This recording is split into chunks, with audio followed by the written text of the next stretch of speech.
Sam Pitroda को मनीष जी शर्म नहीं आई कि जो हिंदुस्तान चीन की लड़ाई हुई थी 1962 में, उसमें 5,000 सैनिक हमारे शहीद हुए थे। इसने सीधे सीधे कहा है कि चीन के साथ खतरे को बड़ा बढ़ा चढ़ा के पेश किया जाता है और हमें चीन को अपना दुश्मन मानना बंद कर देना चाहिए और चीन के साथ हमें अपने संबंध अच्छे कर। चीन की दलाली खुलेआम ये कर रहा था। अभी जब राष्ट्रपति के अभिभाषण बोल रहा था तो वो तो अब एनालिसिस उसकी हो गई कि वो 43 मिनट के भाषण में 36 बार उसने चीन का नाम लिया था। चीन की कैसी बड़ाई कर रहा था हम सब लोगों ने देखा है कि पहले जो ड्रोन लेकर उसने अपना पूरा वीडियो बनाया, उसकी धज्जियां उड़ा दी ड्रोन फेडरेशन ऑफ इंडिया ने। गौरव गोगोई राहुल गांधी के साथ रहते हैं। गौरव गोगोई अपनी बीवी के साथ मिलकर के भारत के खिलाफ आईएसआई का एजेंट बनकर के काम कर रहे हैं, ये तो खुल गया। लेकिन अब तो चीजें ये भी खुल रही है कि राहुल गांधी जो लगातार चीन के लिए काम करे, एक तो पाकिस्तान का हो गया, चीन के लिए जो बैटिंग कर रहे हैं, आज सैम पित्रोदा ने पूरा खेल खोल दिया। सैम पित्रोदा को मनीष जी शर्म नहीं आई कि जो हिंदुस्तान चीन की लड़ाई हुई थी 1962 में, उसमें 5,000 सैनिक हमारे शहीद हुए थे और 1700 जो सैनिक हैं वो लापता हैं। उनकी ना लाश मिली ना उनका पता चला। तो आप सोच लीजिए करीब 7,000 सैनिक की कीमत भारत ने चुकाई है उस युद्ध में। और उसके बाद चीन हमारी 39,000 वर्ग किलोमीटर जमीन कब्जा किए बैठा है। वो हिंदुस्तान का उसने एक तरह से टुकड़ा कर दिया, एक टुकड़ा काटकर वो ले गया। और उसके बाद अभी याद करिए कि गलवान 2019 में हुआ था कि कैसे गलवान 20 में शायद कि वो गलवान की जो झड़प हुई, सैन्य झड़प हुई, उसमें हमारे 20 जवान शहीद हो गए। भले हमने उनको ज्यादा मारे लेकिन हमारे 20 जवान गए। और ये आज ज्ञान दे रहा है बैठ के कि चीन को दुश्मन मानने की हमारी नीति गलत है और चीन ने बड़ी तरक्की की है। चीन के साथ हमें दोस्ताना संबंध रखने चाहिए। उसका मैंने पूरा स्टेटमेंट डाला। मनीष जी पहले सुनवा दीजिए दर्शकों को, उसके बाद हम लोग बात करते हैं कि आज उसने कहा क्या है। उसको जवाब कर सुधांशु त्रिवेदी ने बहुत बेहतरीन दिया, लेकिन पहले इसको सुनिए बोध को। I don't know what is the threat from China. I think there is always this thing blown out of at times proportion because US has the habit of defining an enemy. I think time has come for all of us to really network nations and not have confrontation. Our attitude is that of confrontation from day one.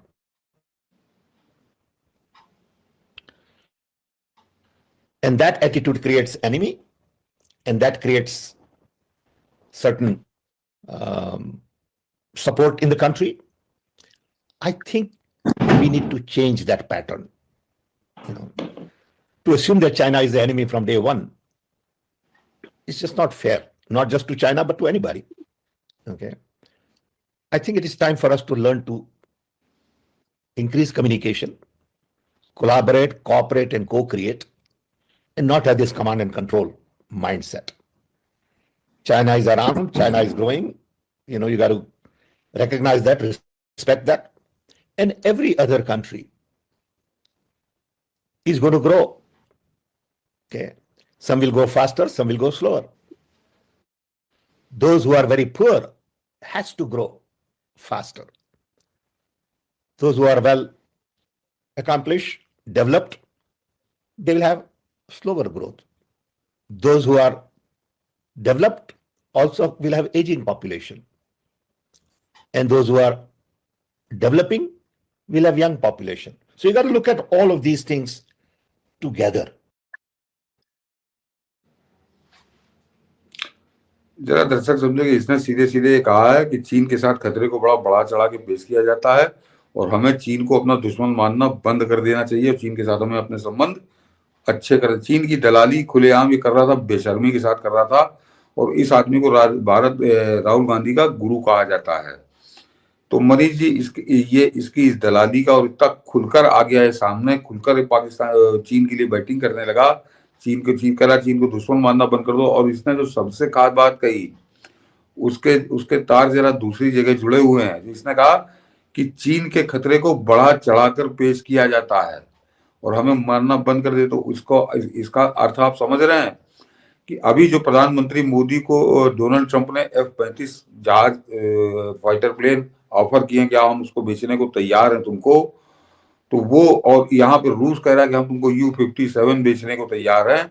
वो जहाज जो है वो चीन की टक्कर के हैं, और वो जाहिर सी बात है कि भारत केवल चीन के लिए ही उसको खरीद रहा है। ये जो पाकिस्तान की स्थिति है, तो मैंने अभी आपको, हम लोगों ने थोड़ी देर पहले बताया कि उसको तो हमारे अज्ञात वीर ही भूसा भरे दे रहे हैं मार मार के, तो उसके लिए F-35 या U-57 जरूरी नहीं है।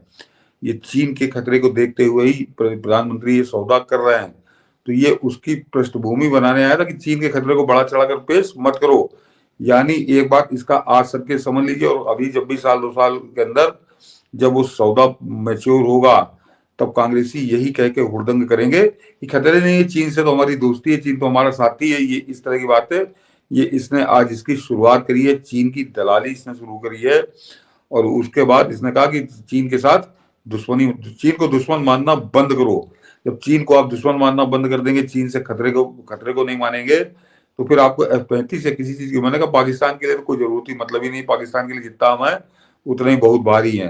तो ये चीन को सुरक्षित करने के लिए आज चीन की दलाली कर रहा था, लेकिन आज इसको जवाब सुधांशु त्रिवेदी ने बहुत बेहतरीन दिया, जरा वो भी सुनवा दीजिए उन्हीं।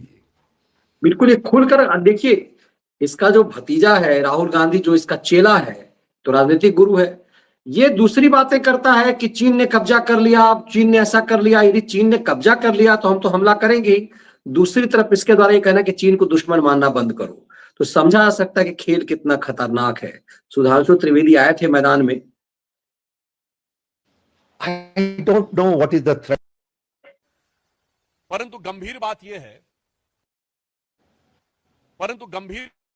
यह है कि जिस प्रकार की बात सैम पित्रोदा जी ने कही है, वो भारत की अस्मिता, भारत की कूटनीति और भारत की संप्रभुता पर बहुत गहरा आघात है। उन्होंने इस प्रकार की बात कही कि चीन के साथ तो किसी प्रकार का विवाद ही नहीं है, जैसे भारत ही अग्रसर की भूमिका में, यानी आक्रामक मुद्रा लिए हुए, और ये कोई उनका अलग बयान नहीं है। ये ओवरसीज कांग्रेस के चीफ हैं, यानी समुद्र पारी कांग्रेस के प्रमुख हैं। अब समुद्र पार से तो सोरस के सुर भी कांग्रेस के साथ मिलते हुए नजर आते हैं, परंतु यहां पर एक बहुत गंभीर बात है जो खुद सैम पित्रोदा ने कहा है। ये कोई आइसोलेटेड इवेंट नहीं है, आइसोलेटेड स्टेटमेंट नहीं है। इसी भाव और इसी विचार के अनेक स्टेटमेंट राहुल गांधी पहले दे चुके हैं। याद करिए, राहुल गांधी जी ने विदेश में क्या कहा था कि चाइना ने बड़ा संघर्ष करते हुए ऊपर उठने का उदाहरण प्रस्तुत किया है उन चुनौतियों के बीच। आपको याद हो अभी कुछ दिन पहले के अपने विदेशी दौरे में क्या कहा कि चाइना ने अनएम्प्लॉयमेंट को बहुत अच्छे तरीके से टैकल किया। फैक्ट ऑफ द मैटर है, इस समय चाइना में एम्प्लॉयमेंट रेट 24%। 2023 में जनवरी से लेकर जुलाई के बीच में अनएम्प्लॉयमेंट रेट वहां पर बढ़ते बढ़ते हो गई 17-18%। उन्होंने फिर जुलाई 23 से जनवरी 24 डाटा देना बंद कर दिया, फिर डाटा का बेस चेंज किया और जनवरी से लेकर अगस्त के बीच में किया, फिर बदले बेस पर भी वो 24% हो गई।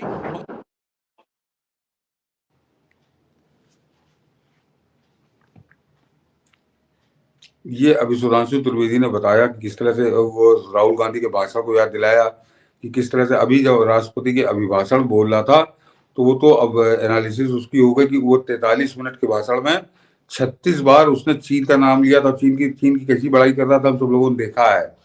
और उसके बाद आज उसका गुरु आकर बैटिंग करने लगा कि चीन को दुश्मन मानना बंद करो, चीन की दलाली करने लगा। और इसमें मरीज जो सबसे महत्वपूर्ण डाटा सुधांशु त्रिवेदी ने बोला, उस पर दर्शकों ने पता नहीं ध्यान दिया कि नहीं दिया। मैं बताता हूँ, उसको जरा बहुत ध्यान रखिए इस बात का कि वो पूरा ज्ञान दे रहा था, जो अधेड़ बोल रहा था जिस दिन संसद के अंदर, तो चीन के कैसे गाने गा रहा था। तो चीन में बेरोजगारी की दर 24% है। जरा ये गौर कर, बेरोजगारी वहां 24% की है, हिंदुस्तान में 7-8% है, बहुत बढ़ती है तो 9-10 तक आती है बस। वो भी जब बहुत चरम हो जाती है, एक आध महीने होती है, उसके बाद लौट के फिर वो 7-8% में घुमा करती है। तो हिंदुस्तान में बेरोजगारी 8%, तो वहां के बिजनेस मॉडल को ये कोस रहा था, गरिया रहा था। और जहां 24% बेरोजगारी दर है, उसके कैसे गाने गा रहा था। तो मैंने कहा 43 मिनट के भाषण में 36 बार उसने चीन का नाम लिया था, चीन की तारीफ कर रहा था, चीन की आलोचना नहीं कर रहा था। तो ये जब सुधांशु त्रिवेदी ने बोला, तो इसको बड़ा ध्यान रखिए, आइंदा बहुत काम आएगा आप लोगों के। लेकिन मनीष जी ये तो हुआ इसके गुरु का कुकर्म, ये कैसा कुकर्म कर रहा था। आज राहुल गांधी ने भी एक कुकर्म किया है मनीष जी। आज क्या उसने 1-2 दिन पहले किया था ट्वीट, और आज उसने उसको पिन कर दिया है। तो ट्विटर के जो लोग ट्विटर इस्तेमाल करते होंगे जानते होंगे, पिन कर देने का मतलब सबसे ऊपर वही ट्वीट रहेगा। और उसमें एक वो ड्रोन लेकर आया, और ड्रोन लेकर उसने कोसा था उस दिन संसद के अंदर भी, और अपने इस भी जो ट्वीट इसने किया जिसपे खुद अपना वीडियो भी डाला है, उसमें भी उसने जमकर कोसा है कि भारत जो है ड्रोन टेक्नोलॉजी बेकार है और पूरा एक तरह से विदेशी उस पर हम आश्रित हैं, और अपना उसने वीडियो डाला है। तो वो मनीष जी जरा ये भी समझिए कि कितना ये लोग भारत विरोधी हो चुके हैं, कि पहले जो जो जो ड्रोन लेकर उसने अपना पूरा वीडियो बनाया, उसकी धज्जियां उड़ा दी ड्रोन फेडरेशन ऑफ इंडिया ने। उसके जो अध्यक्ष हैं वो हैं स्मित शाह। स्मित शाह ने तत्काल आकर जो सफाई दी है, उसके बाद तो एक तरह से इस आदमी को जेल के अंदर होना चाहिए मनीष जी। उन्होंने कहा कि राहुल गांधी जिस ड्रोन को लेकर उन्होंने वीडियो बनाया, जो ड्रोन उनके हाथ में है, वो ड्रोन भारत के अंदर प्रतिबंधित है। वो ड्रोन चीन का बना हुआ है, और उस ड्रोन को सबसे ज्यादा जो इस्तेमाल किया जाता है वो जो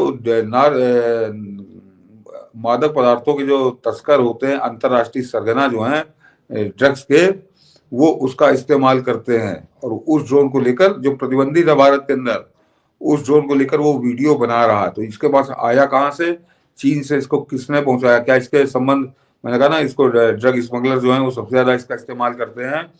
तो पहले जरा मनीष जी मैंने रिट्वीट कर दिया, दिखा दीजिए दर्शकों को, वो जरा देख लें कि जिस ट्वीट के बारे में स्मित शाह ने आज बताया है वो कौन सा ड्रोन है, और कैसा ये भारत विरोध पे आमादा हो गया है, कैसे आदमी जुट गया है उस काम पर। इसको आप समझिए कि ये तो वो स्मित शाह के बयान के बाद जब उन्होंने बयान दिया है, तो और ये कैसा झूठ बोला है ये अभी बताता हूँ। ये पिंड किया हुआ है, हाँ आज ही ये पिंड किया है। हाँ हाँ हाँ। ये देखिए ये ड्रोन लेकर ये इसने बकायदे उसका प्रदर्शन किया, और इस मूर्ख को ये नहीं मालूम कि ये प्रतिबंधित ड्रोन है, चाइना का बना हुआ है, उसको ज्यादातर ड्रग स्मगलर इस्तेमाल करते थे। इसके पास ये आया कहाँ से? और इस ड्रोन को लेकर ये भारत की सरकार को कोस रहा था कि भारत जो है ड्रोन टेक्नोलॉजी में कायदे से कह रहा है। इसका कहना यह है कि इस तरह से भारत ड्रोन टेक्नोलॉजी में भारत शून्य है, ये इसने एक तरह से कहा। तो आप लोगों ने देख लिया इसका वीडियो, इसने पिन करके रखा है अपने उसके ऊपर जो ट्विटर वॉल पे। कमाल की बात है कि कैसे कैसे सलाहकार इस मामले में, तो सही मायने में यदि आम आदमी होता तो जेल में होता। वो जेल में होता, वो जेल ही होती है उसके। देखें इसके ऊपर क्या कार्रवाई होती है। इसने खुद आफत को बुलाया है, और वो स्मित शाह कह रहे हैं, कोई और नहीं कह रहा, जो उसके पूरे ऑल इंडिया उसके अध्यक्ष हैं। लेकिन मनीष जी जरा अब आता हूं इसको और ज्यादा इसकी कलई खोलता हूं कि दर्शक इस बात को जाने कि भारत में ड्रोन जो है 1980 से सेनाएं उसका इस्तेमाल करती थी। सेना के पास 1980 से ड्रोन है, और 1990 के बाद यानी 92-93 मान लीजिए, 92-93 से ऑफिशियली जो है सेना उसका बाकायदे अपना इस्तेमाल करने लगी अपने दैनिक कामकाज में। जो बॉर्डर के ऊपर निगरानी करने के लिए सीमित क्षमता के ड्रोन थे, लेकिन 95 से पूरी तरह से वो एक तरह से हमारे बॉर्डर पर भी इस्तेमाल होने लगे, नौसेना भी इस्तेमाल करने लगी। तो 95 से जब सेना हमारी इस्तेमाल कर रही थी, तो राहुल गांधी को जरा ये बताना चाहिए कि 2014 में हिंदुस्तान में ड्रोन बनाने वाली कितनी कंपनियां थी। मनीष जी 10-12 कंपनियां थी, या शायद वो भी नहीं थी, ये भी वो सब जो है बाहर से इंपोर्ट होता था। और आज की तारीख में फरवरी 2025 में उन्हीं स्मित शाह ने बताया कि आज की तारीख में 400 कंपनियां ड्रोन बना रही हैं, और 50 से ज्यादा कंपनियां जो है उन ड्रोन से संबंधित जो पुर्जे होते हैं वो हिंदुस्तान में ही उनका निर्माण हो रहा है। तो 400 ड्रोन बनाने वाली कंपनियां 2014 क्यों नहीं बताता? जब सेना हमारी इस्तेमाल करने लगी थी उसको, तो हिंदुस्तान में बनने चाहिए थे कि यहाँ पे कंपनियां होनी चाहिए थी। तो पूरे 10 साल ही घास छीलते रहे, और आज की तारीख में ये बता रहे हैं कि हिंदुस्तान में तो कुछ है ही नहीं, ड्रोन बनाने की टेक्नोलॉजी नहीं भारत के पास। तो उन्होंने बताया कि 400 कंपनियां बना रही हैं। और जो सबसे खास बात सबसे खास बात है, जो ये अडानी को गाली बकता है कि हिंदुस्तान ने दुनिया के सर्वश्रेष्ठ ड्रोन, और वो जो इजराइल जो बनाता है ड्रोन, उस ड्रोन को भारत में बनाने का काम अडानी के पास है, और वो अडानी उन ड्रोनों को बनाना शुरू किया। अभी शायद 2 ड्रोन की उन्होंने डिलीवरी भी करी है भारतीय सेना को। तो ये जो आदमी ड्रोन टेक्नोलॉजी का शीर्ष पूरे दुनिया में जिसका नाम अब होने जा रहा है, अभी तो शुरुआत की उन्होंने 2-4 साल पहले, उस आदमी पर भी ये अटैक करने में कोई कमी नहीं रखता। तो जरा इसकी सोच आप सोच देखिए कि कितनी घटिया, घिनौनी और भारत विरोधी सोच है इस आदमी की। और ये बना रहता लौंडा टाइप का टी शर्ट पहन के कि उलूल जुलूल चाहे जैसा बको, वो ये बकता रहता है। और जरा मनीष जी दिखा दीजिए, खबर भी दिखा दीजिए जो इसको आज इसमें शाह ने जवाब दिया है। ये पूरा खेल धीरे धीरे ऐसा लग रहा है कि षड्यंत्र का ये पूरा खेल खुल रहा है। अब धीरे धीरे इन सब पर अब नकेल कसने की जरूरत है। जो हाँ,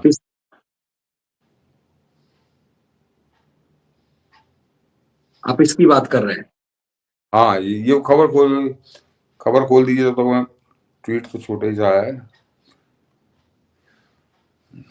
ये कि ड्रोन क्रांति समझने में सरकार नाकाम, राहुल के आरोप पर डीएफआई ने कहा 400 कंपनियां काम कर रही इस तकनीक पर काम। तो एक तरफ 400 कंपनियां काम कर रही हैं और ये कह रहा है कि भारत सरकार इसको नाकाम हो गई। अब बता देता हूँ, उसने राहुल गांधी ने वर्तमान समय में युद्ध क्षेत्र और अन्य जगहों पर ड्रोन की उपयोगिता का उल्लेख करते हुए शनिवार को दावा किया कि प्रधानमंत्री नरेंद्र मोदी इसकी क्रांति को समझने में असफल रहे हैं।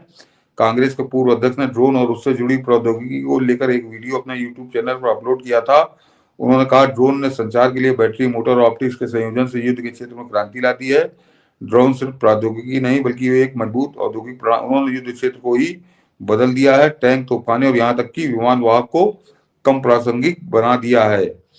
उन्होंने कहा कि असली शक्ति सिर्फ ड्रोन बनाने में नहीं है बल्कि इलेक्ट्रिक मोटर, बैटरी, ऑप्टिक्स और उत्पादन नेटवर्क को नियंत्रित करने में भी है। यदि हम उत्पादन को नियंत्रित नहीं करते तो हम एआई प्रौद्योगिकी के क्षेत्र में नेतृत्व नहीं कर सकते।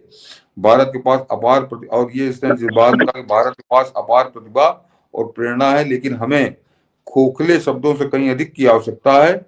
हमें एक स्पष्ट दृष्टिकोण और आवश्यक वास्तविक औद्योगिक कौशल की आवश्यकता है। तो तुम 10 साल का घास छीलते रहे, तुमने क्यों नहीं किया जो आज ज्ञान दे रहे हो। तो इस पर जो मनीष जी उन्होंने कहा है, इसमें शाह ने उन्होंने लिखा है कि इसमें शाह ने कहा कि हाल ही में हमारे एक प्रमुख नेता ने एक वीडियो में चीनी ड्रोन को ये हाथ में लेकर कहा कि भारतीय इकोसिस्टम अभी भी ड्रोन के विभिन्न भागों को नहीं समझता है और भारत में हम ऑप्टिक्स या बैटरी इस तरह की किसी भी प्रकार की पुर्जे नहीं बनाते हैं, जबकि भारत में लगभग 400 से अधिक कंपनियां हैं जो विभिन्न प्रकार के ड्रोन बना रही हैं। इतना ही नहीं, भारत में 50 से अधिक ड्रोन कंपोनेंट कंपनियां हैं जो battery, motor, propeller, flight controller, GNSS और ऐसे कई विभिन्न प्रकार के कंपोनेंट बनाती हैं। इसमें शाह ने राहुल गांधी पर कटाक्ष करते हुए कहा कि मैं कहना चाहूंगा कि सिर्फ ड्रोन को हाथ, ये उन्होंने जवाब दिया है इसको कि सबसे ऊपर से है मनीष जी।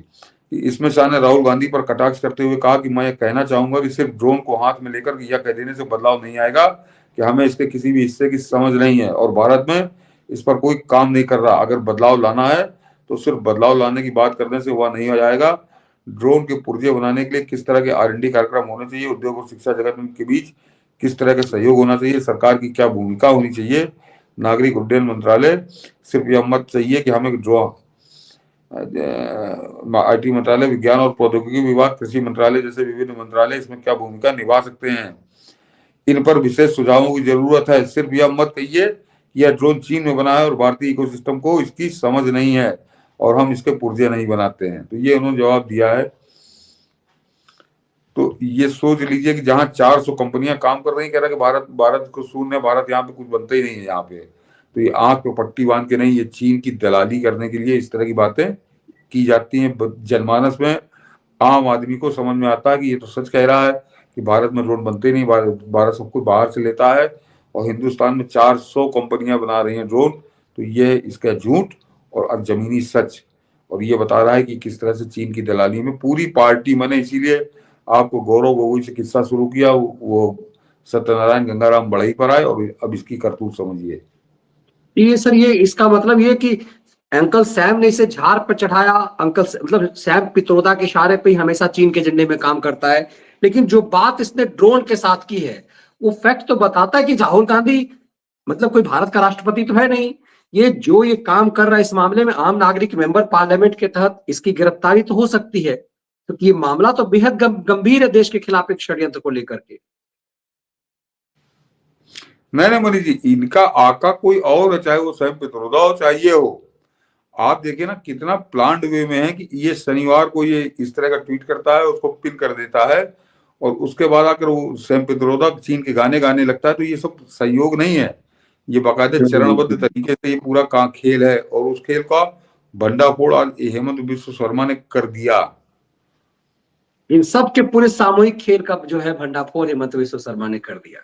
तो उम्मीद की जानी चाहिए कि इन सब पे अब सख्त कार्रवाई होगी। अब चीजें धीरे धीरे संभलती जा रही हैं, ये सब इस कदर बेचैन है जी। इसके ऊपर तो होनी चाहिए, क्योंकि ये प्रतिबंधित ड्रोन कैसे लिया था, इसके पास कहां से आया, इसके ऊपर लठ बरसना चाहिए। मैं वही कह रहा हूं, से कैसे ला सकता है आप, मतलब ये तो एकदम से देश के खिलाफ एक षड्यंत्र है।